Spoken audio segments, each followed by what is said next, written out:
কখনো জ্বরে ভোগেননি এমন মানুষ খুঁজে পাওয়া ভার। অনেক কারণে জ্বর হতে পারে। সবচেয়ে সাধারণ হলো ঠান্ডা লেগে জ্বর হওয়া বা সর্দি কাশির কারণে জ্বর।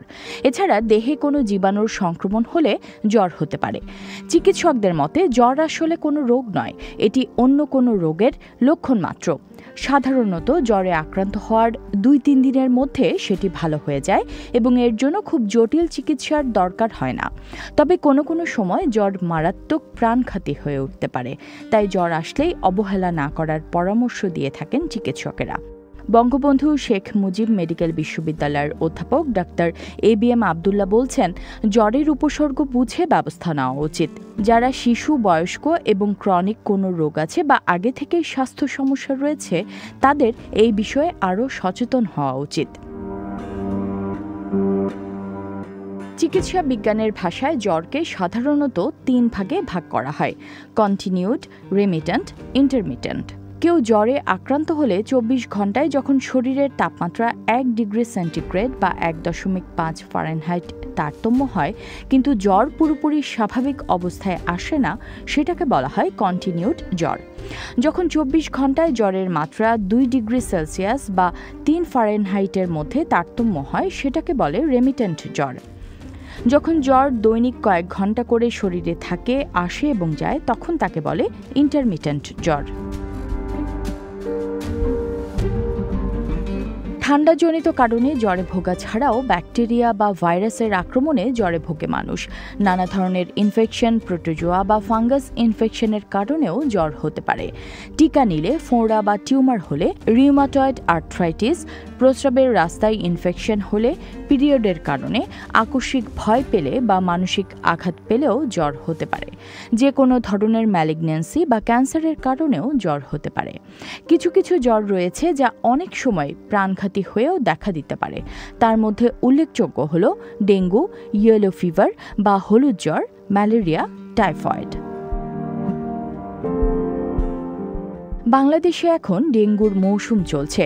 প্রতিদিনই ডেঙ্গু রোগী ক্রমাগত বাড়ছে দেশের হাসপাতালগুলোতে। বিশ্লেষকদের অনেকে আশঙ্কা করছেন অগস্ট-সেপ্টেম্বর মাসে আরও অবনতি ঘটতে পারে ডেঙ্গু পরিস্থিতির। তাই এই মৌসুমে কারো জ্বর হলে, সর্দি, কাশি, গলা ব্যথা, শরীর ব্যথা যদি থাকে, তাহলে তাকে খুব দ্রুত চিকিৎসকের পরামর্শ নেওয়ার কথা বলছে স্বাস্থ্য অধিদপ্তর। এবার ডেঙ্গু মারাত্মক হচ্ছে এবং সাধারণ ডেঙ্গুর কোনো লক্ষণও থাকছে না। তাই জ্বরের বিষয়ে সতর্ক থাকার পরামর্শ দিচ্ছেন বিশেষজ্ঞ চিকিৎসকেরা।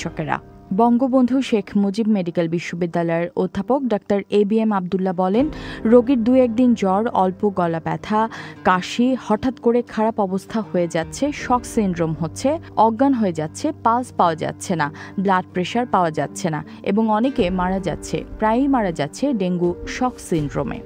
শক সিনড্রোম ও হেমারেজিক অবস্থা ডেঙ্গুতে মৃত্যুর অন্যতম কারণ। ডেঙ্গু রোগীদের শরীরের যে কোনো জায়গা থেকে অস্বাভাবিক রক্তক্ষরণ মানেই তা হেমারেজিক ডেঙ্গুতে রূপ নিয়েছে। হেমারেজিক ডেঙ্গুতে চোখে রক্ত জমে যায়, নাক, দাঁতের মাড়ি থেকে রক্ত ঝরে, মুখ, কান, মলদ্বার এরকম যে কোনো একটি বা একের অধিক অংশ দিয়ে রক্ত বের হতে পারে। বমি ও কাশির সাথেও রক্ত বের হতে পারে। ইয়েলো ফিভার বা হলুদ জ্বর মশার কামড়ে ছড়ায় এবং এই মশা সাধারণত দিনের বেলায় কামড়ায়। এডিস এবং হেমাগোগাস মশার কামড়ে এই জ্বর ছড়ায়। বিশ্ব স্বাস্থ্য সংস্থার তথ্য অনুযায়ী হলুদ জ্বরের লক্ষণের মধ্যে রয়েছে জ্বর, মাংসপেশিতে ব্যথা, মাথা ব্যথা, ক্ষুধা মন্দা, বমি বমি ভাব বা বমি।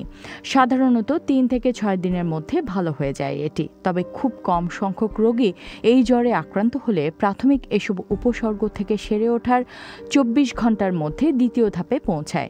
এই ধাপে শরীরের তাপমাত্রা প্রচণ্ড বেড়ে যায় এবং আবারও জ্বর আসে। দেহের বিভিন্ন অঙ্গ প্রত্যঙ্গ, বিশেষ করে লিভার এবং কিডনি আক্রান্ত হয়। এই ধাপে মানুষ জন্ডিসে আক্রান্ত হয়। শরীরের ত্বক এবং চোখে হলুদ হয়ে যায়। এই কারণেই একে ইয়েলো ফিভার বা হলুদ জ্বর বলা হয়। এই অবস্থায় মূত্র গাঢ় রঙের হয়, পেট ব্যথা এবং বমি হয়, মুখ, নাক, চোখ বা পেটে রক্তক্ষরণ হতে পারে। যেসব রোগী এই ধাপে পৌঁছান তাদের মধ্যে অর্ধেকই 7 থেকে 10 দিনের মধ্যে মারা যান। এই জ্বর নিরোধক কোনো ওষুধ নেই, তবে এটি টিকার মাধ্যমে প্রতিরোধ করা যায়। কারো যদি জ্বর থাকে এবং জ্বরের সাথে সাথে ঠান্ডা, মাথা ব্যথা, ক্লান্তিভাব, বিভ্রান্তি, খিঁচুনি ও নিঃশ্বাস নিতে সমস্যা হয়, তাহলে দেরি না করে তাকে চিকিৎসকের পরামর্শ নিতে হবে, কারণ এসব লক্ষণ প্রাণঘাতী হতে পারে। বিশ্ব স্বাস্থ্য সংস্থার তথ্য অনুযায়ী ম্যালেরিয়ায় আক্রান্ত হলে এই ধরনের উপসর্গ দেখা দিতে পারে। অ্যানোফিলিস নামে এক ধরনের স্ত্রী মশার কামড়ে ম্যালেরিয়া ছড়ায়। এছাড়া আক্রান্ত ব্যক্তির রক্ত গ্রহণ করলে বা তার ব্যবহৃত সূঁচ ব্যবহারের মাধ্যমেও এটি ছড়াতে পারে। প্রাথমিক উপসর্গগুলো সাধারণ জ্বর আক্রান্তের মতোই মৃদু হয় এবং ম্যালেরিয়া বলে শনাক্ত করাও কঠিন।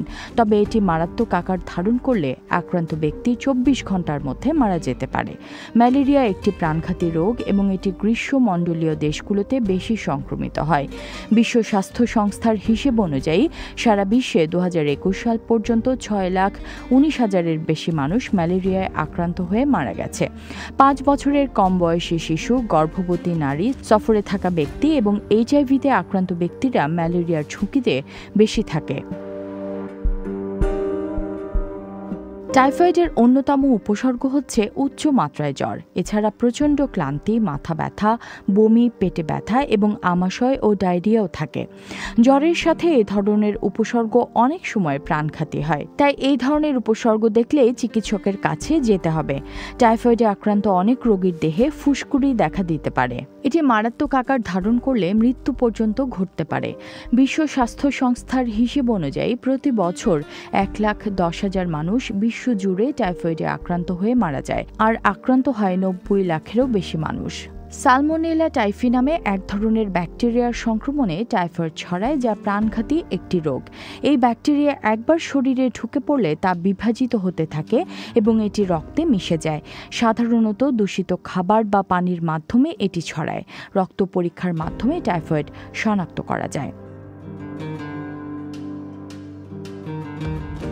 জ্বরের সাথে ঘাড় বা শরীরের ব্যথা, উচ্চ তাপমাত্রা, বমি করা বা খাবার খেতে না পারা, 3 দিনের বেশি জ্বর থাকা, শুধু রাতে জ্বর আসা, শরীরে র্যাশ বের হওয়া, চোখ শুকিয়ে যাওয়া, খিঁচুনি হওয়া ইত্যাদি লক্ষণের যে কোনো একটি দেখা দিলেই দ্রুত চিকিৎসকের কাছে যেতে হবে।